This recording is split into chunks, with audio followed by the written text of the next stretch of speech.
Hola, ¿qué tal? Estamos en el Tequín, en el Comercio Internacional. Sean ustedes bienvenidos a esta nueva emisión que estamos transmitiendo, bueno, pues desde nuestras instalaciones ubicadas aquí en Guadalajara, ubicaciones del Consejo Regulador de Tequila. Mi nombre es Octavio García y hoy vamos a hablar sobre un tema muy interesante sobre, ustedes saben, en los negocios, cómo protegernos contra cualquier intento de fraude, contra un siniestro o simplemente para poder proteger a nuestra empresa de forma legal. Y pues vamos a hablar sobre el blindaje jurídico para las empresas internacionales. Y para ello, pues tenemos la presencia y el honor de contar aquí con la licenciada Claudia Villarroel Enríquez, quien viene siendo la directora de Desarrollo de Negocios para México de la firma legal Anderson Tax and Legal, la cual, pues, Clau, te damos la más cordial bienvenida. Qué bueno que estás aquí de nueva cuenta con nosotros. Sí, pues muchas gracias por la invitación. Siempre es un gusto estar aquí en tu programa. Muchos años de compartir muchos temas diferentes con el objetivo de colaborar un poquito con la comunidad de los negocios y pues hacernos un poquito más productivos y eficaces. Un poquito más productivos y eficaces. Así Y pues bueno, es. como comentabas, un poquito de años, ya tenemos como 10 años de tener gusto de estar en... Un poquito más, un creo. poquito más de Sí, 10 años. 10 en economía y Teníamos unos por 13. ahí unos 25 años todavía, ¿verdad? Éramos bien jovencitos. Éramos bien jovencitos. Bueno, ya empezando con el tema, les invitamos a que si ustedes quieren consultar las redes sociales y hacer una pregunta, les recordamos que estamos transmitiendo en vivo desde Guadalajara y estamos en vivo por Facebook Live, lo cual, bueno, pues para nosotros es una ventaja porque nos permite estar más en contacto con ustedes y cualquier duda, cualquier comentario, estamos a sus órdenes para poder aquí, contando con nuestra experta en materia legal, Claudia, pues vamos a hablar de varios temas. Claudia, ¿qué te parece si empezamos hablando acerca de los contratos internacionales? Sí, mira, te doy un poquito una introducción. Atendiendo a lo que implica tu mercado del programa, muchas veces pensamos que porque nos dedicamos a una área en específico dentro de la empresa donde laboramos, no estamos inmersos en otros temas. Y si yo me encargo del tráfico, de las importaciones, las exportaciones, las compras o la administración, vemos muy ajena la parte de lo legal, ¿no? Y muchas veces la empresa en la que laboramos ni siquiera tiene un área legal adentro, sino que es un asesor externo el que nos apoya. Entonces, la verdad, la realidad es que estamos mucho más relacionados con los aspectos legales de lo que creemos. Y en actividades tan sencillas, tan del día a día que hacemos, y no estamos conscientes de ello. Y por no estar conscientes, muchas veces caemos en situaciones de vulnerabilidad en la operación. Y bueno, pues muchas veces en el peor de los casos también caemos en supuestos muy delicados, ¿no?, de problemas en la operación de nuestra empresa. Entonces, la intención es apoyar en estos pequeños detalles que hacen la gran diferencia y concientizar a las personas que todos hacemos algo de legal en nuestra vida personal y en nuestra vida laboral, ¿no? Entonces, el blindaje como tal, ¿qué significa? Todos esos pequeños detalles o pasos en nuestra operación que hechos de la forma con el protocolo correcto van a permitir que operemos bien tranquilos, bien protegidos, ¿no? Entonces, en términos de negocios internacionales, hay muchos aspectos que nos conciernen, como el de los seguros, lo que tiene que ver con correos electrónicos, contratos, negociaciones, los Incoterm famosos que ustedes los han tocado mucho en este programa. Todos esos aspectos son pequeños candados que le voy poniendo a mi operación para que esté protegida de situaciones adversas, ¿no? Entonces, podemos desarrollar cada uno de los temas, sí, pero así lo vamos manejando. Fíjate, Claudia, de que aquí se han acercado algunos tequileros y en el momento en que quieren hacer negocios, muchos desconocen, digamos, el protocolo de negocios, principalmente sobre el contrato. No saben si tiene que ir en español o en el idioma del cliente, si se firma aquí o si se firma allá, quién tiene que firmar. Hay algunos países, por ejemplo, China, los clientes dicen de que no quieren firmar ningún documento porque se basan mucho en cuestiones de la palabra, cuestiones de protocolo de negocios que ellos manejan, pero sin embargo, como les hemos dicho, bueno, pues papelito habla, ¿no? Pero no nada más es firmar el papelito, sino qué requisitos tiene que tener tanto de fondo como de forma, el sujeto, etcétera, y que si los documentos a veces tendrán que estar apostillados, sí, etcétera. Entonces, me gustaría empezar a hablar acerca del contrato internacional. Con mucho gusto. Digamos, el contrato internacional, ¿cuáles son los requisitos que tiene que tener como mínimo y cuáles son, digamos, las letras pequeñas que muchas veces los tequileros pues no ven o no entienden y pues prácticamente, si hablamos, platícanos sobre sobre Con qué mucho consiste un gusto. contrato y las recomendaciones que nos pudieras hacer, Sí, por favor. mira, el contrato es un acuerdo de voluntades y tiene que determinarse para que esté elaborado. Si es un contrato de servicios, si es en específico, tiene que determinar quiénes son las partes que voluntariamente están celebrándolo y para qué están celebrándolo, cuál es este el servicio caso, o cuál es la actividad o el objeto que da vida a ese contrato, de manera escrita y muy clara. En este caso sería de compraventa, como contrato mercantil, o cómo se le Una pondría? distribución que es muy dada de los Ajá, tequileros, también. entonces tiene que especificarse muy clarito de qué se trata ese contrato y los nombres de las personas físicas o de las personas morales que están celebrando ese contrato. Algo que es muy importante que debemos cuidar siempre es la personalidad jurídica o la veracidad de la personalidad jurídica de quien firma. ¿Qué significa esto? Bueno, que si es una persona física tenga el poder legal sustentado en un documento que le haga posible el firmar y el poder atender una responsabilidad, ¿no? El poder llevar a cabo la realización de ese objeto del contrato o de responder en una situación de controversia. ¿Qué pasa muchas veces? Que se firman contratos con personas que no tenían esa capacidad legal para hacerlo y nosotros no revisamos que mi contraparte tenga un poder que lo ostente para poder responderme ante una situación pues de problemática, ¿no? Yo siempre tengo un lema, las personas decentes no se incomodan por firmar un papel. Exacto. Siempre, aquí y en cualquier parte del mundo. Y si tú te vas a dedicar a los negocios internacionales, por más que en tu país se defina o se realice de alguna manera, tú tienes que estar abierto a que vas a vivir reglas internacionales. Y en el mundo internacional el contrato es algo totalmente definido, establecido y válido, ¿no? ¿Alguna cámara internacional? Mira, como bien decías, cada país puede tener sus reglas, pero normalmente las cámaras de comercio tienen acreditamiento internacional para fungir como un validador. En muchos países se pide el apostillarlo o el que ya entre una instancia mucho de más alto nivel gubernamental que dé fe de la legalidad de un documento. Pero realmente el 85%, 90% casi de las veces, son firma de voluntades con firma autógrafa, eso sí es importante, y con el acreditamiento de esta persona que firma de que puede hacer ese tipo de actos, ¿no? Puede Como celebrar. representante legal al acta, El representante legal y que tenga los poderes, porque muchas veces hay actividades que requieren de un poder que específicamente te lo marque así, como tal. Entonces, eso es importante verificarlo. Obviamente los datos, como siempre, generales, en dónde lo estás celebrando, no importa dónde lo firmas, porque si yo estoy en México, puedo mandar por mensajería el contrato, me lo firman y me lo regresan cuando yo ya lo mandé firmado, o me lo mandan, lo firmo y yo soy la que lo mando por mensajería. Cada quien se queda con su tanto, eso es muy importante. Debes de tener un tanto con las firmas autógrafas en tu poder y la otra parte el otro. Obviamente puedes sacar las copias que tú determines, porque a veces las mismas empresas tienen como el protocolo o el procedimiento de dejar una copia en su área legal, otra copia en dirección general, etcétera, ¿no? Eso es lo de menos. Aquí lo importante es que las dos personas firmantes, ya sean personas físicas o el representante legal de la persona moral que celebra el contrato, tenga su documento legal original. Eso es importante. Se tiene que determinar en qué lugar se van a realizar las controversias o se van a dirimir los conflictos en caso de que una de las partes no acordara lo convenido. ¿En dónde conviene más?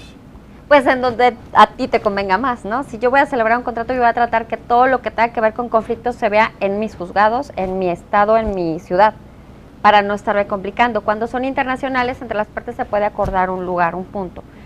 Pero siempre buscar la parte donde yo me mueva menos, ¿no? Si soy quien va a estar más en desventaja, porque voy a ser quien recibe el pago, pues al menos tener las condiciones en donde en un caso de controversia no esté tan dañado, ¿no? Recordemos que siempre se inician los negocios con muy buena voluntad, con muchos planes positivos, pero siempre hay que pensar en el escenario negativo, por filosofía general de negocio, no porque queramos atraer algo malo, sino porque necesitamos estar protegidos. Entonces, en la historia de mi ejercicio profesional me he encontrado muchas empresas y personas que han tenido problemas, precisamente porque les dio pena formalizar a través de un papel, o porque no, pues yo soy muy legal y la persona también se ostenta como muy legal y pues bueno, de palabra, ¿no?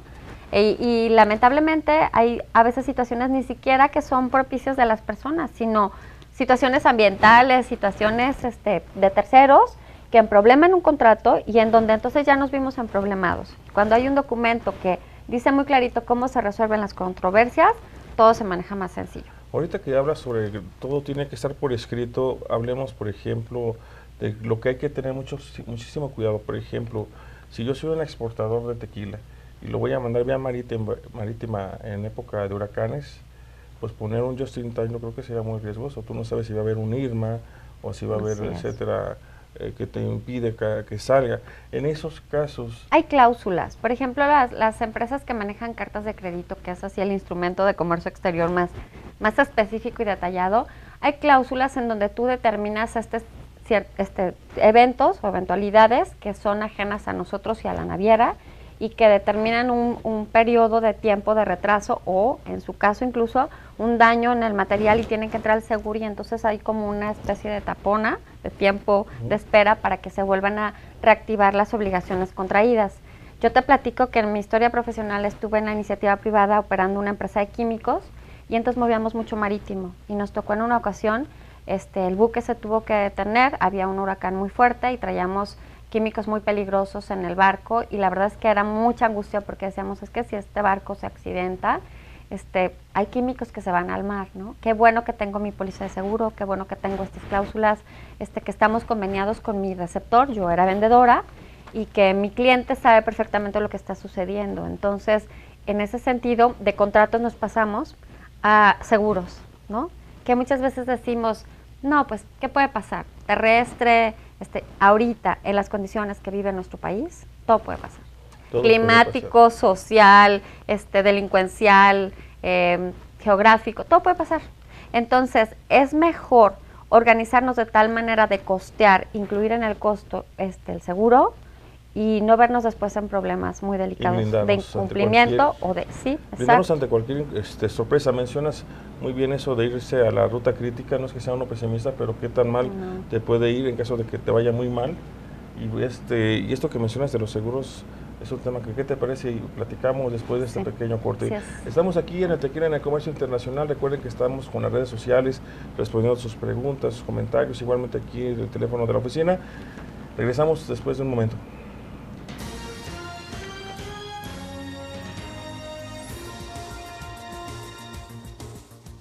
Hola, ¿qué tal? Estamos aquí de vuelta en el Tequila en el Comercio Internacional. Estamos con la licenciada Claudia Villarroel Enríquez, que viene siendo directora de Desarrollo de Negocios para México de la firma legal Anderson's Tax and Legal, la cual, bueno, pues estamos platicando acerca de cómo proteger legalmente los negocios internacionales.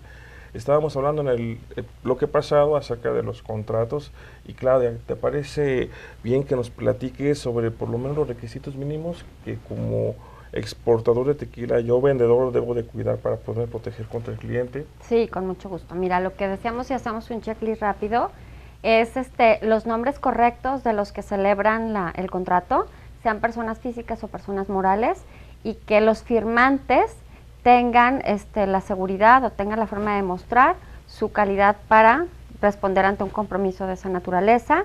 Tiene que estar muy claro cuál es el objeto de ese contrato, si es una compraventa, si es una distribución, si es un comodato, y tiene que establecerse perfectamente de qué producto estamos hablando, cuáles son las características del producto, el precio, las condiciones, las cantidades, si hay diferimiento de fechas o de entregas, si hay alguna condición especial, específica que se celebre entre las partes, eso tiene que quedar muy claro. Los puntos en donde se entrega la mercancía, si hay Incoterms en este caso, que debe de haberlos, o condiciones escritas muy claras de hasta dónde es mi responsabilidad como vendedor y dónde empieza tu responsabilidad como receptor. En este caso, Claudia, si me permites, hablando de Incoterms, tú sabes de que los Estados Unidos manejan los RAFT. Entonces, en este caso, digamos, cuando ellos manejan RAFT y yo no manejo Incoterm, ¿qué es lo que va? Digamos, si yo les compro a ellos, lo más seguro es que van a poner RAFT, van a poner frontera de... En ese caso, lo que se recomienda cuando no son Incoterms, que son internacionalmente muy delimitados, muy claros, si es un RAFT, tú le vas a poner por escrito en una cláusula dónde queda como vendedor, dónde termina tu responsabilidad y dónde empieza la de ellos, si se involucran seguros o condiciones especiales de entregas o de cargas, descargas, etcétera. ¿Para qué? Para que no quede nada abierto a lo que entendió el norteamericano o lo que entendiste tú. Entonces, lo mismo pasaría con Incoterms. Yo recomiendo siempre que de todas maneras en una cláusula determinen perfectamente haciendo referencia al Incoterm, cómo son las condiciones en las que ambas partes están entendiendo. Y si se descarga y no se va a descargar. Es correcto, si no porque hay veces que son cosas muy finas que uno puede obviar, pero que la otra parte no las vio como tal. Y pues imagínate una carga, una descarga en un puerto extranjero, para nosotros ya se nos va gran parte de la ganancia, ¿no? Entonces sí es importante todos esos detalles dejarlos por escrito. ¿Cuánto puedes determinar de largo un contrato? Lo que tú necesites para que esté completamente claro entre las partes lo que se está manejando. Sí me ha tocado, por ejemplo, que no determinan perfectamente las condiciones de la entrega, dejan muy abierto el producto. Y no es lo mismo para un tequilero entregar un producto, un tequila blanco sencillo, que un tequila reposado o añejo, ¿no? Es totalmente una diferencia abismal. Entonces hay que ser muy específicos a la hora de que determinamos lo que se está comerciando, y obviamente con sus firmas se recomiendan testigos, dónde se van a dirimir las controversias, es muy importante, cuáles son los domicilios fiscales o los domicilios oficiales a donde podemos notificar o donde podemos buscar a las partes. Todo eso es importante que quede en el documento. Cómo se redacte, de qué manera acomodamos las cosas es lo de menos, siempre y cuando existan estos elementos que le dan validez a un contrato. En este caso siempre le hemos dicho a los tequileros de que por muy completa que estén sus áreas, siempre tengan un respaldo en materia legal y en materia mercantil para que sea quizás pues más segura su operación de comercio exterior. Eso que mencionas, Claudia, para nosotros es muy importante, y más importante que lo sepan los tequileros, porque fíjate, ahorita que vamos a empezar a hablar de seguros, hay un seguro que es por lo mínimo, como mínimo deben de tener todos los tequileros con el que van a exportar, que porque si el barco se llega a hundir, que si por el tequila quizás tuvo por ahí una adulteración que ocasionó un conflicto de salud, un siniestro, etcétera. ¿Te parece bien si hablamos ahora de seguros? Sí, claro que sí, con mucho gusto. Mira, los negocios internacionales nos obligan a llevar una cultura de la prevención como tal. Esto lo debemos de insertar en el colectivo de nuestro país, desde las escuelas, desde que estamos apoyando en las aulas, y con mayor razón a los empresarios. Tú dices algo muy cierto, es importante tener un asesor externo, porque aunque tengamos en nuestra plantilla gente muy valiosa, gente pues muy profesional, a veces la operación nos come, nos absorbe en el día a día y no tienes esa visión externa de lo que está sucediendo. Entonces, sí me encuentro que las empresas nacionales normalmente no tienen un abogado dentro. Lo que se les recomienda entonces es que tengan un apoyo, aunque sea a la hora de hacer contratos o negociaciones internacionales.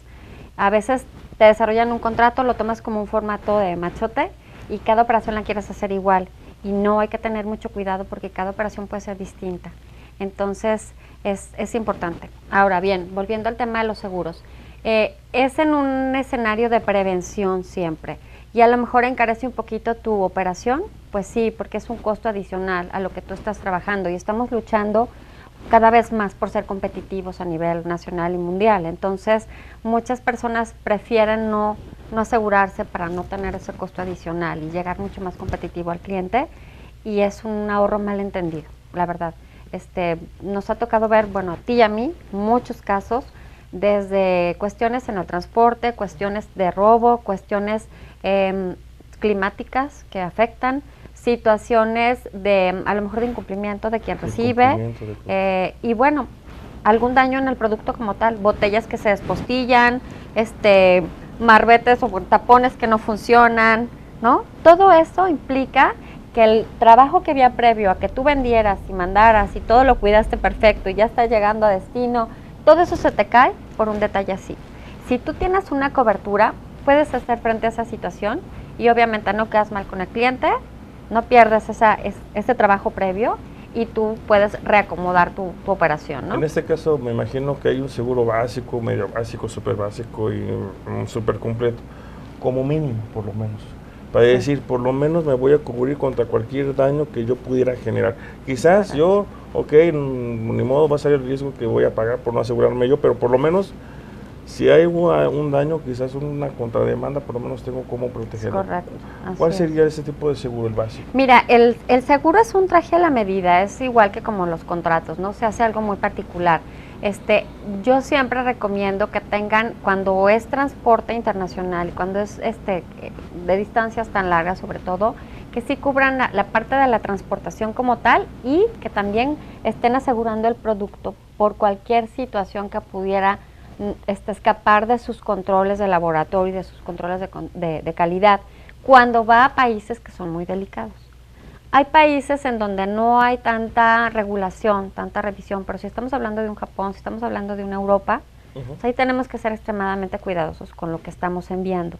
Entonces, si yo estoy completamente seguro de que en mi origen revisé y mi producto está blindado de cualquier desperfecto, en como tal, en el líquido, en lo que va a suceder al momento de consumirlo, bueno, puedo ser un poquito más conservador en la póliza.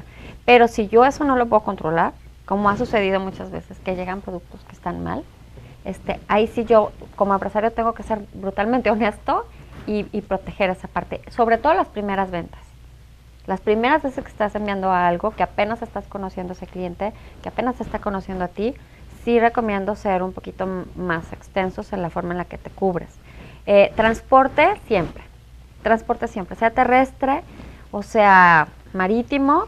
Otra cosa muy importante, muchas empresas dicen, pues es que mi empresa transportista ya trae seguro. Es importante revisar las letras chiquititas de la factura de tu transportista porque te cubren ciertos salarios mínimos nada más. O sea, a la hora de un desperfecto, de un robo, pues no te sirve de nada lo que te va a amparar tu seguro. Sí tienes que ampliar o tener una póliza muy particular. Entonces, ahorita, por el momento histórico que estamos viviendo en el país, donde hay tanto robo en carreteras, sí necesitamos cuidar también esa parte y ser bien honestos y hablar de lo que está sucediendo. ¿Por qué? Porque no podemos permitir que nuestro mundo industrial se vea afectado por una situación que se está dando, que es una realidad, ¿no? Sí, ante todo, uno se asegura para efectos, como tú dices, preventivos, porque uno nunca sabe si va a estar sujeto a un desastre, que lo ideal sería de que todo saliera como tiene que salir, pero bueno, ese tipo de desastres que te pudieran pasar. Yo no sé si tú tienes estadísticas, porque ustedes obviamente están más cercanos que nosotros sí, al mundo de los tequileros, pero en mi experiencia yo te puedo contar que he escuchado de muchos casos, de situaciones diversas, tanto en transporte como en destino, sí.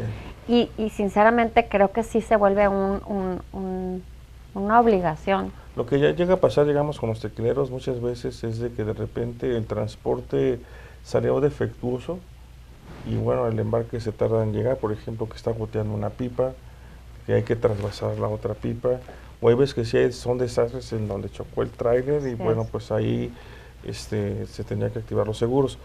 La vigencia de los seguros tiene que ser un seguro por cada evento, por cada exportación, o existirá un plan de seguro global que Lo que he visto, por ejemplo, si tú ya eres una empresa que va a estar recurrentemente enviando al extranjero, lo más recomendable es tener una póliza anual, cubriendo el N cantidad de eventos que vas a tener, te sale mucho más conveniente. Si no tienes esa actividad tan fluida, se recomienda entonces que cotices y que veas muy probablemente por evento que te va a salir menos pesado, ¿no? Es decir, mucho volumen, mejoraste una póliza de cobertura anual por N número de eventos y eso es mucho más conveniente y te olvidas en un tiempo determinado de la parte del seguro. Pero si no es así, pues ahora sí que pago por evento. Y en el contrato que quede bien clausurado cualquier tipo de riesgo que pudiera pasar durante ese tiempo y ese número. Debemos recordar que en el contrato inicialmente ya te están diciendo qué parte de seguros te toca a ti como exportador o como vendedor y qué parte de seguros le toca a la persona. Si hay un siniestro, lo primero que se revisa es en qué punto del acuerdo comercial está el siniestro. En el punto donde ya era responsabilidad del comprador, yo me hago a un lado. Lo asisto, lo acompaño, pero yo me hago a un lado porque legalmente yo ya estoy blindado en esa parte. Pero si es de mi parte del transcurso de la venta, entonces sí, entra mi aseguradora y le doy la información y activo las emergencias para poder mandar producto si así fuera necesario y no incumplir con el cliente, etcétera, ¿no? Entendamos que lo más importante aquí es cuidar la imagen de nuestra empresa y de nuestro producto ante el mundo. Entonces, pues ya me pasó un accidente o ya tuve una complicación, pero pues ahí va.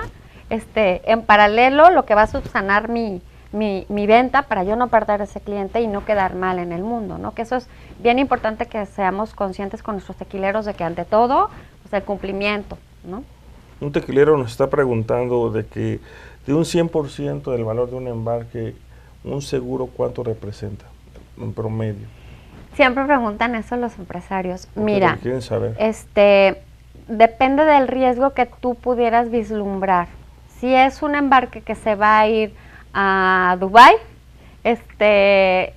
pues yo creo que, y de muy bien vendido, es un trayecto largo, son situaciones que no conoces, en países donde a lo mejor es la primera vez que lo mandas, y quieres abrir esa oportunidad comercial, pues al 100%, no te vas a arriesgar. Si es algo sencillo, que has hecho varias veces o que no tiene tanta complicación en destino, tampoco es necesario que te vayas al 100%. Si tú me dices, es una maquinaria de un tequilero que va a importar, y es al revés, viene la máquina y es para sus instalaciones, ¿con cuánto la asegura?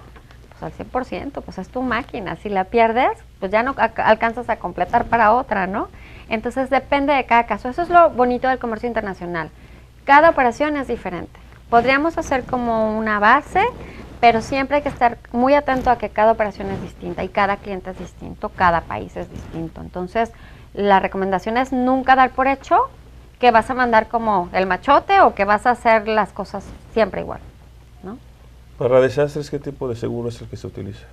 Mira, yo lo que he visto cuando es marítimo, ya las empresas navieras tienen opciones que te ofrecen según la forma en la que ellos tienen la medida de riesgo de sus rutas.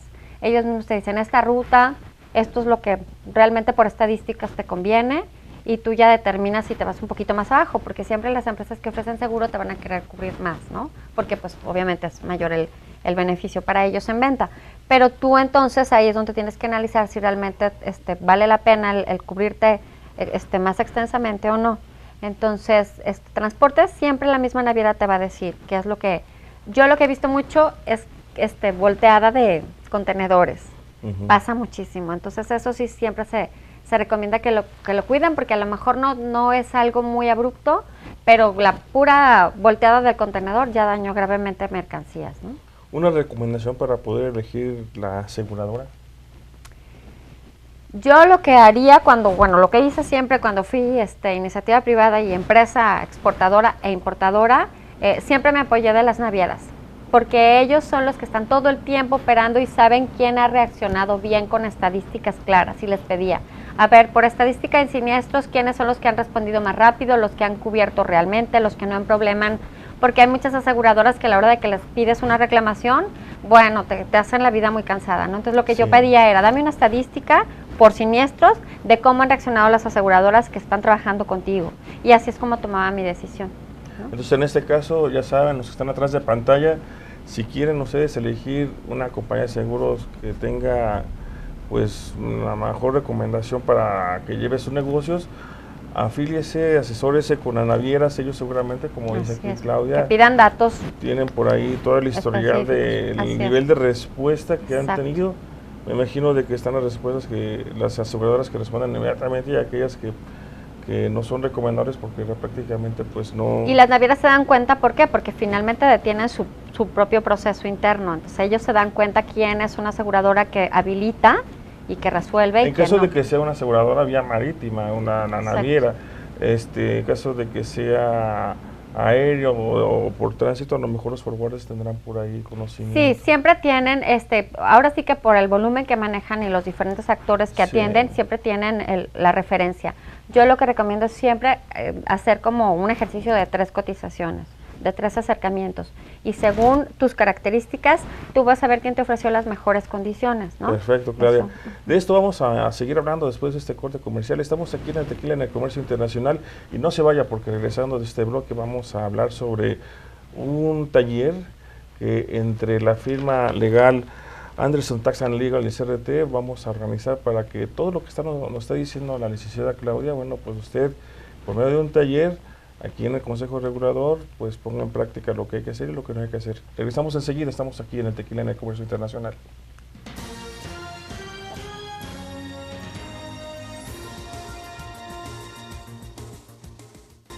Hola, ¿qué tal? Estamos aquí en el Tequila en el Comercio Internacional y pues bueno, estamos con la licenciada Claudia Villalobos Enríquez, representante de la firma de abogados Anderson Tax and Legal, hablando acerca de la importancia de poder blindar jurídicamente a una empresa en los negocios internacionales. Ya hablamos acerca de los contratos, ya hablamos acerca de los seguros Y ahora, ¿qué te parece, Klaus, si nos hablamos acerca de lo que viene siendo esa información que se da muchas veces en las negociaciones, en donde se maneja una información quizás muy particular, muy confidencial, y bueno, cómo protegerlos legalmente, por ejemplo, con los correos electrónicos que se generan?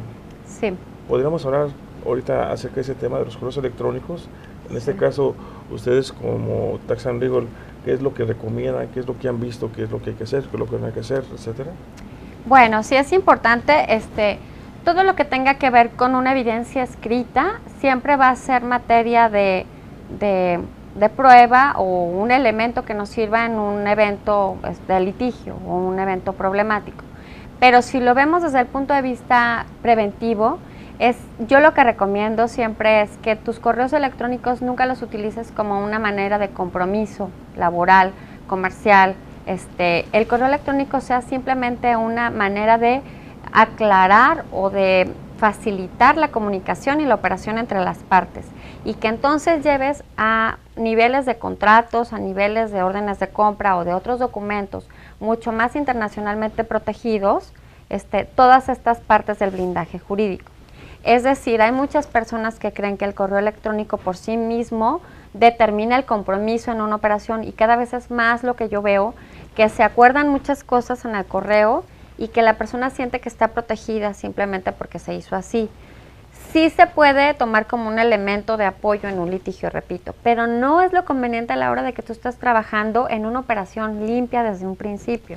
Lo conveniente es que, repito, sean simplemente medios de comunicación y de aclaración de lo que tú elevas a forma más segura, más formal, y que tenga que ver con cuestiones de un contrato, un orden de compra, una carta de crédito, etcétera. Otra cosa que también se usa mucho, cuando tú vas a manejar situaciones importantes entre las partes de recetas, de fórmulas, secretos comerciales, se recomienda que se haga el contrato de confidencialidad, siempre.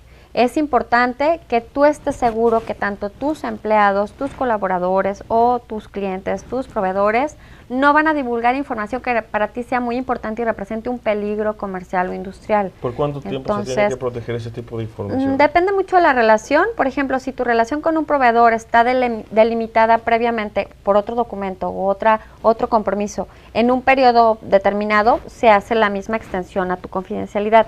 Si tú no tienes algún periodo determinado con un proveedor o con un cliente, se recomienda que sea anual, pero que estés muy atento a que esto se esté revisando. Igual se hace con los colaboradores. Una empresa que maneja fórmulas y que maneja cuestiones que hacen una diferencia en su producto en el mercado, debe de trabajar este tipo de confidencialidad con sus empleados, sin meter la ley de transparencia y acceso a la información y la ley de protección de datos, etcétera, ¿no? Que eso también es otro rubro que ya entra a la operación en el día a día de nosotros y que lo tenemos que atender.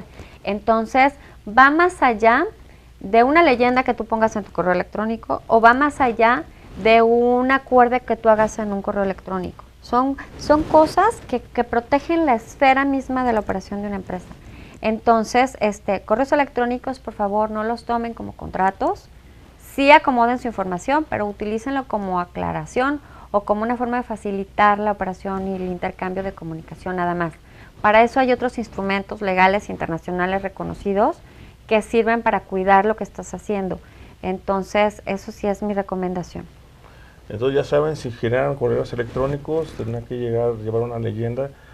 Se ha visto la leyenda que si usted por error recibiste correo electrónico, favor de borrarlo, y está prohibido hacer el uso de la información que contenga. Ahorita tenemos la obligación de tener, bueno, si eres una marca internacional, tienes que tener obviamente tu leyenda de que estás ostentándote como una marca internacional que simplemente delimita sus funciones a lo que está trabajándose como específico con tu cliente, o la leyenda de la protección de datos, la ley de transparencia, donde dice que yo no voy a hacer mal uso de lo que tú llegaras a pasarme a mi dominio. Eso es obviamente de cajón, pero además es importante que tú en tu forma de comunicación con la otra parte nunca le hagas entender que ese correo tiene el carácter de un compromiso como tal, si no tienes un contrato o si no tienes una actividad atrás que respalde esa palabra, ¿no? Eso es muy, muy importante. Y otra cosa también, órdenes de compra. Las órdenes de compra sí tienen una validez muy fuerte y las órdenes de compra tienen como tal también una manera de estar redactadas o de estar formalizadas. Aunque se transmitan por correo electrónico. Aunque se transmitan por correo electrónico, normalmente las órdenes de compra sí tienen un carácter jurídico internacional mucho más fuerte. ¿Por qué? Porque ahí traen elementos donde por voluntad de las partes se están conveniando una forma de hacer un negocio con una mercancía, en un tiempo, con una cantidad, con un precio. Y entonces muchas veces se estila que se firman las órdenes de compra a manera de contrato. Y en automático se vuelven contratos. Entonces es importante que eso lo cuidemos siempre. Si tienen dudas, pues que se sientan con toda la libertad de un correíto electrónico a Octavio, que vamos a estar mucho en comunicación para, oye, fíjate que yo manejo así las cosas, qué tan desprotegido estoy, y con muchísimo gusto los apoyamos pues para que tengan muchísima más seguridad en el día a día de su trabajo. En este caso, eso que mencionas es muy importante, digamos, hay que aprovechar ahorita la presencia de la firma de abogados que representas, y sería interesante de que si algún tequilero quiere hacer una consulta de sus contratos, pues que aprovechar este momento, digamos, con el taller que vamos a realizarlo. Así es. Si ustedes están interesados en asistir al taller, por favor, escribir en la página del Facebook, poner sus datos, nosotros vamos a contactar y pues bueno, ¿qué pasa, digamos, si hay un incumplimiento? Paso número 1, ¿qué hay que hacer? Bueno, si yo tengo una venta y entonces ya hubo un problema en destino, primero analizo qué fue lo que sucedió. Siempre recomiendo a las personas que van a dedicarse a la venta internacional que traten de tener un aliado en destino. Alguna persona de México que esté laborando allá o su misma firma, muchas veces tienen asesores que tienen oficinas en el extranjero, la gente de ProMéxico, la gente de las embajadas o consulados que tienen sus agregados comerciales que nos pueden apoyar en una situación de emergencia. Siempre se recomienda tener como un actor de nuestra parte que dé fe de lo que sucedió en destino. Si yo no lo pacté en la negociación, sí tener esa ayuda. ¿Por qué? La embajada, el consulado. Porque no es muy común que ellos te ayuden tan fácilmente, pero en una situación en donde hay un problema muy grave, sí tratar de conseguir un mexicano que pudiera en destino dar fe de lo que está sucediendo de manera neutral. ¿Por qué? Porque sí se ha dado el caso de que a lo mejor dicen que llegó mal el producto y no es verdad. Y tú puedes demostrarles ahora sí que con pruebas que no hay una afectación y que no hay un incumplimiento y que entonces se está respetando el clausulado y sigue avanzando la operación. No es el caso de los tequileros, pero tengo muy fresco el caso de agroalimentos. Pasaba muchísimo en Canadá, y perdón pues que lo diga, porque así era. De repente decían, llegó mal tu fruta, ¿no? Y no te la voy a pagar. Y pues a Canadá, allá con quién me apoyo o de quién me ayudo, qué hago, pues dice que no me lo paga y ahora qué voy a hacer. Eso se trabajó muchísimo en el tiempo que yo estuve en Secretaría de Economía, apoyamos mucho en ese sentido para que se detectaran como personas clave, que ayudaran como interventores mexicanos que estuvieran en el punto donde decían que había una problemática y dieran fe con elementos jurídicos internacionales aceptados y se protegiera a ambas partes, ¿no? Igual dio fe de que sí llegó mal el embarque, bueno, entran tus seguros, ¿no? Y ya no pasa a mayores, pero bueno, todo es una cadena de alianzas. Son las ventajas, digamos, de los seguros. Yo activo el seguro y bueno, ya la aseguradora se encargará de realizar las gestiones necesarias. Pero lo primero es ver qué sucedió y ver si es real, si es efectivamente cierto lo que están diciendo en destino, para que entonces tú veas lo que va a aplicar. Si sí hubo un daño, tú revisas tu póliza inmediatamente, corres el proceso con la aseguradora y le dices, mira, este es el siniestro, aquí están los documentos o aquí están las pruebas de lo que sucedió en destino, y pues estoy ahora haciendo la reclamación legal, ¿no? Pero cada caso es distinto. Pues hablando de tequila, digamos, aquí los casos que hemos detectado, por ejemplo, cuando el tequila se lo retornan, regularmente lo retornan quizás porque el color no era el mismo que se llegó a negociar desde un inicio. O bien el caramelo se llegó a solidificar y parece como si fuera una nata, o bien como si fuera un flan. Otra de las cosas que hemos detectado del cual nos han retornado es por cuestiones de propiedad intelectual, que de repente en la botella va grabada una imagen adicionar una imagen secundaria, pero esa imagen ya está registrada en el país destino. Entonces esto es un poquito más complicado, sumando lo que viene siendo la logística inversa. Imagínate, tenértelo que traer otra vez de regreso, quizás para reprocesarlo, pero ya ahí ya tienes un problema con el cliente porque ya le estás quedando mal. Y aquí, mientras no te denuncie, mientras no te demande, no pasa de que ahí te envío un más y se acabó. Claro. Fíjate que lo que nosotros hacíamos mucho en las incubadoras en donde estuve apoyando muchos años, es que la etiqueta la mandábamos en avanzada al país destino y pedíamos, ya sea a nuestro comprador o a personas que contratábamos en el país destino, que verificara que esa etiqueta no iba a generar ninguna problemática en cuanto a contenido, en cuanto a identidad, registros, nomenclaturas, usos y costumbres. Entonces, a lo mejor es algo que no se estila mucho, pero que te va a quitar muchos dolores de cabeza, porque una etiqueta en un país es totalmente diferente a la llegada en otro país. Entonces, no solamente es el contenido, exacto, son situaciones a veces de cultura. Nos pasó con un tequila de una calavera, la cara de una calaca, que en muchos países no era aceptada. Y en otros países había algo muy similar en otro tipo de producto alcohólico y entonces se problemaban muchísimo. Entonces, si tú antes no haces esa revisión con tu cliente, con tu receptor, pues sí puedes incurrir en muchas situaciones ya cuando enviaste el producto y ya generaste una logística, ¿no? Por eso ya saben, la recomendación que hace Claudia es de que hagan labores preventivas, manden la etiqueta con el cliente, investiguen principalmente a veces los colores, por ejemplo, o los nombres, que hay veces que los nombres aquí en México pues son una marca común y corriente, pero en el país destino son algo ofensivo. Es correcto. O a veces pues llevan nombres de políticos, por ejemplo, por ahí un detergente en Egipto, no sé si ese es el clásico ejemplo, ¿verdad? No vamos a decir la marca, pero el nombre del producto era el nombre del, ¿cómo se le llaman? Del ministro, etcétera. Son cuestiones quizás muy simples. Lavaba mucho. Lavaba mucho. Lavaba mucho, pero no son las anécdotas curiosas de nuestro mundo en los negocios. Y la intención de nosotros es apoyar y fomentar que nuestros empresarios no caigan en esas situaciones. Ahorita nos da risa, pero cuando se trata de todo el patrimonio y la inversión y el trabajo de muchos y de mucho tiempo, pues es algo muy serio. Entonces nuestra labor es proteger y capitalizar todas esas experiencias en recomendaciones y en procesos que ahora sean del beneficio de nuestra comunidad exportadora del tequila, ¿no? Perfecto. Bien, Claudia, ¿te parece bien si hablamos ahorita acerca de lo que viene siendo lo fiscal? Hemos detectado, fíjate, te comento lo siguiente. Últimamente varios tequileros tienen un problema porque desafortunadamente los dan de baja del padrón de exportadores. Y los dan de baja del padrón de exportadores quizás por un domicilio que no se pudo validar, etcétera.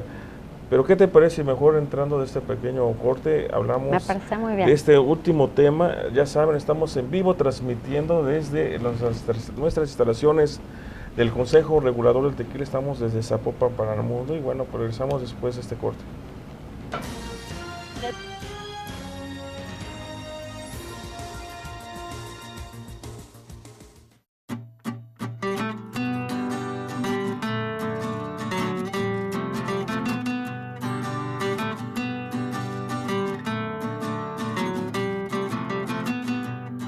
Estos son algunos datos de la cultura y el etiquetado para Sudáfrica.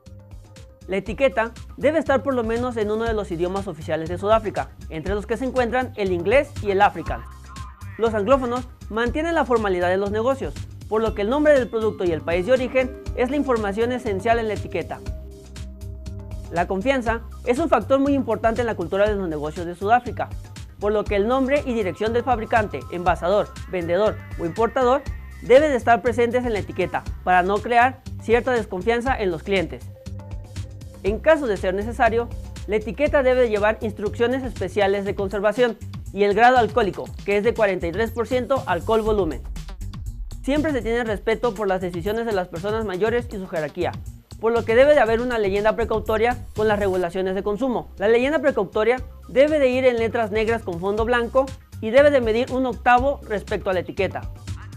Para mayores informes, comunícate al Departamento de Asuntos Internacionales del Consejo Regulador del Tequila.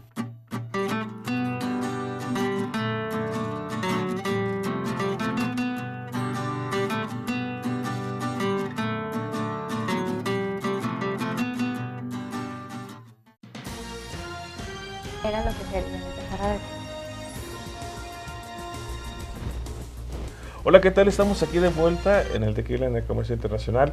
Les recordamos que estamos en vivo transmitiendo por Facebook Live y bueno, aquí desde las instalaciones del Consejo Regulador del Tequila y con la grata presencia de la licenciada Claudia Villarreal Enríquez. Claudia, en verdad que para nosotros es muy grato que nos estés acompañando el día de hoy. Estamos hablando de varios temas que pudiéramos ir desarrollando a lo largo y cuando hablamos de detalle, por ejemplo, de los contratos. Simplemente es un ejemplo desmenuzado muy simple de lo que acabamos de hablar, pero ya cuando tengamos nuestro próximo taller, estén pendientes con la fecha, próximamente ya les daremos la fecha en que se va a realizar este taller, que seguramente va a ser sin costo para los tequileros que nos están viendo, y pues vamos a hablar de temas fiscales, ese tema que tanto afecta a los exportadores, y los afecta tanto, y ¿sabes cómo los afecta? Simplemente de que tienen el embarque en aduana y que no pueden exportar.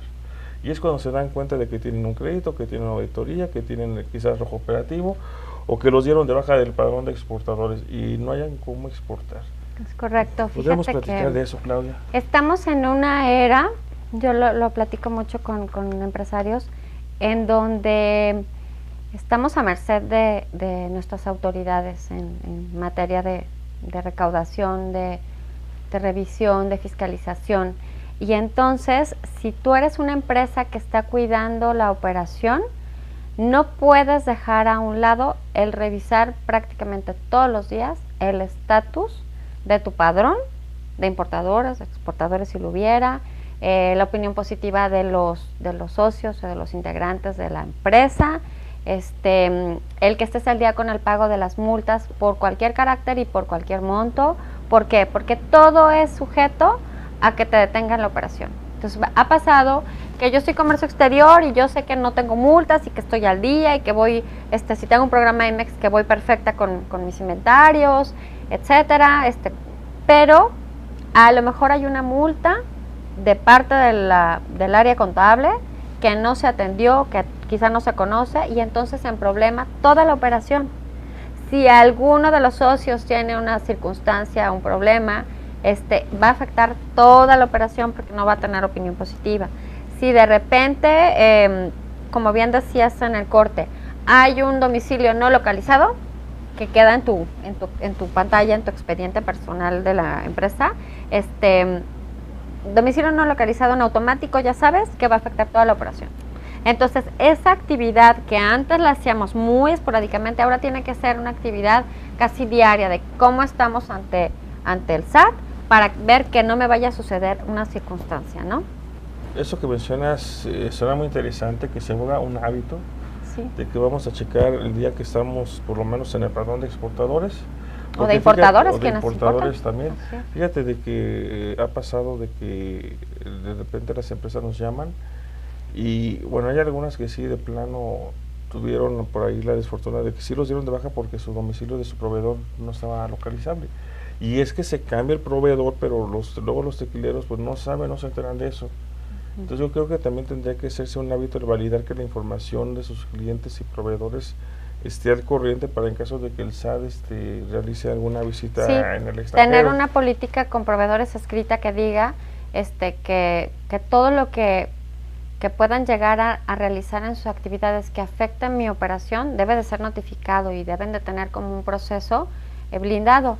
En su momento, cuando me tocaba operar en la iniciativa privada, lo que hacíamos era, a ver, mi agente aduanal tiene que conocer perfecto mi operación, mi proveedor tiene que conocer mi operación y tiene que ser como un brazo, una extensión de mi empresa para que todo fluya perfecto. Ahora lo tenemos que hacer igual o más cuidadosamente. ¿Por qué?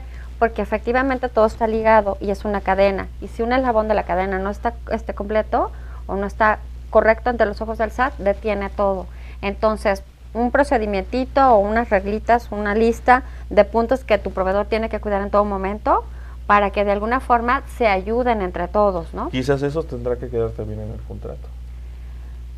Puede ser, a lo mejor no es necesario porque esas ya son situaciones o recomendaciones que tú determinas a manera de procedimiento, ¿no? En la cadena logística, por ejemplo, pues tú tienes como una forma muy determinada de trabajar con tus actores de tu cadena logística que no necesariamente queda en el contrato, pero que sí puede quedar establecida y que puede quedar a nivel de un procedimiento acordado entre las partes. Entonces, sí es importante comunicarnos internamente a la empresa y hacia afuera, porque si no, nos va a afectar la operación. Entonces, sí, no es lo mismo que te reactiven tus padrones por una situación de domicilio no localizado, que te reactiven porque no pagaste una multa o porque tuvieron un problema alguno de tus accionistas delicado, y entonces hay niveles de circunstancia, ¿no? Y eso mismo te lleva a qué tan rápido vas a desatorar o no el problema. Ahí entra muy importante las cámaras y las asociaciones a las que estamos afiliados, que normalmente tienen gestoría y tienen como armados de procedimientos de defensa cuando eres sujeto de una situación injusta. Ejemplo que te comentaba en el corte, hoy soy domicilio no localizado, pero ayer me llegaste a hacer una notificación y sí me localizaste. O sea, eran dos personas diferentes de la misma dependencia, una me encontró y otra no me encontró. Y el que no me encontró me genera un problema muy grave, ¿no? De baja de un padrón. Entonces, rapidísimo te defiendes porque dices, esta es la prueba de que sí estoy localizado, alguien de tu mismo personal me localizó y necesito reactivación inmediata, porque esta es la afectación. Y siempre ante la autoridad tienes que determinar cuál es la afectación y el grado de daño de su acto ante ti como te iba a decir usuario, como contribuyente. Entonces, en ese sentido, de la forma en la que tú le das los elementos muy claros a la autoridad, es de la manera en la que ellos pueden más rápido ayudarte. Pero pues todos estamos expuestos a que suceda, ¿eh? Eso se le llama administración sana de su comercio internacional. Es correcto, es todo el blindaje, lo que les decía, no porque no seas abogado, no estás inmerso en todos los elementos que tienes que cuidar para que tengas una operación fluida, ¿no? Aunque la realidad es de que en caso de que te llegue a detectar el SAT un domicilio inexistente, quizás porque en ese momento fueron a la hora de la comida, pues desafortunadamente la realidad dice de que lo que se ha visto, digamos, y hemos visto con varios alquileros, es de que el SAT no investiga ni pregunta, simplemente ejecuta. No está, pues te doy de baja. Y ya después que aclaremos, pues tú sabes, Claudia, de que la reactivación de los padrones no es de un día para otro, tarda 10 días, a veces hasta 2 semanas. Hemos tenido casos en que el embarque ya está en la aduana y que se dieron cuenta en el momento en que se estaba generando el pedimento. Es correcto. Por eso les recomiendo que todos los días estén verificando, o sea, cuanto y más, si van a tener una exportación importante, pues que antes de que vaya a salir el embarque de su fábrica, revisen que todo va a estar bien al momento de que vaya a llegar a frontera, ¿no? Mira, en mi experiencia personal, en el tiempo que estuvimos en el gobierno federal, lo que hacíamos mucho era, si detectábamos una problemática repetida en un sector, por ejemplo, tequileros les están ocasionando una afectación porque hay mucho domicilio no localizado, como que hay un operativo del SAT y a muchos les está pasando, ¿no? Y entonces los tequileros, de forma individual o quizá en grupo, avisaban a la Secretaría de Economía, oye, ¿cómo me puedes ayudar? Entonces lo que hacíamos era una gestoría y decíamos, a ver, son varios, esta es la afectación, esta es la situación que está ocurriendo, vamos a traer a la mesa a la instancia que está afectando y vamos a ver de qué manera se puede acomodar. Si necesito ayudar para que capacites a tus verificadores, lo hacemos. O sea, ¿qué se tiene que hacer para que tus trabajadores hagan bien su trabajo? Pero necesitas informar a la autoridad qué está pasando con sus trabajadores. Quizá el administrador nunca se enteró que sus operadores o que la gente que está ejecutando estas visitas no está cumpliendo como debe o no está capacitada como debe. Tú decías, a lo mejor se fueron a comer. El que no te abra alguien no significa que no estés. Estoy viendo el número, estoy viendo la nomenclatura de la empresa, estoy viendo que hay movimiento, que está activa la empresa. O sea, no necesariamente porque no esté en ese momento alguien que me abra es un domicilio no localizado. No debería ser así, ¿no? Entonces, en ese sentido, si se unen, para eso, repito, para eso son las cámaras y los organismos, pero tiene que haber unión de las empresas afectadas o unión de las empresas que piden una revisión o piden una mejora para que se pueda conciliar a través de organismos mediadores con la instancia que debe de hacer los cambios. Hay que recordar que el poder lo tenemos nosotros. O sea, como contribuyentes, como usuarios, como ciudadanos, como empresas o personas físicas o morales, el poder lo tenemos nosotros y necesitamos que las autoridades vayan a la par de lo que requerimos para que trabajemos limpio, pero para que ellos también trabajen limpio. En ese sentido, Claudia, te comento de que el Consejo Regulador del Tequila nos manejamos con el SAT por medio de un acuerdo y ese tipo de problemas que hemos detectado con los exportadores, porque el primero que llaman es al Consejo. Tomamos nota y inmediatamente nos vinculamos con el SAT para que la autoridad, la parte del SAT que le corresponda darle respuesta, bueno, pues actúe de forma inmediata, pero más sin embargo, digamos eso de que mencionamos cuáles son los problemas más comunes que ocurren y hemos mencionado eso con el objetivo de que el SAT en ese sentido, cuando detecte, por ejemplo, un domicilio no existente, antes de darlo de baja, por lo menos que nos hagan una consulta a nosotros, porque aquí tenemos toda esa información, por lo menos hablando de tequila, Exacto. lo tenemos de forma actualizada, y lo más importante es de que nos da tiempo para hablar al exportador. ¿Sabes una cosa? Resulta de que tienes un problema, están a punto de darte de baja del padrón de exportadores. Sí. Estamos trabajando en eso. Pues lo celebro, porque aparte tienen, o sea, ahora sí que toda la seguridad y la envergadura de un CRT, y qué mejor garantía quiere la autoridad que lo que ustedes están haciendo con todos los que forman parte de la comunidad tequilera, ¿no? Claudia, ¿qué crees? Pues se nos acabó el tiempo. 4 bloques, se nos fue como agua. Sí. El día de hoy te agradecemos mucho la plática que hablamos ahora, hacia la forma de blindar jurídicamente todas las actuaciones de una empresa. Les recordamos que próximamente va a haber un taller de llenado de contratos. ¿De qué tipo de contratos, Claudia? Mira, podríamos enfocarlo a la compraventa y al de distribución, que son como los que más utilizan los tequileros, para poder ver ejemplos y ver a lo mejor problemáticas y cómo blindar, cómo proteger, cómo resolver, cómo reaccionar. Perfecto. Entonces ya lo saben, próximamente tendremos un taller aquí entre el Consejo Regulador del Tequila y la firma Anderson Tax and Legal, aquí representada por la licenciada Claudia Villarroel Enríquez, directora de Desarrollo de Negocios para México. Claudia, fue en verdad un honor que nos hayas acompañado. Muchas gracias. Un honor un gustazo que estés de nueva cuenta aquí en nuestro estudio. Y pues bueno, si tienen alguna duda, algún comentario, nuestras redes quedan abiertas. Agradecemos mucho su atención y nos vemos en nuestra próxima emisión del Tequila en el Comercio Internacional. Muchas gracias. Pronto.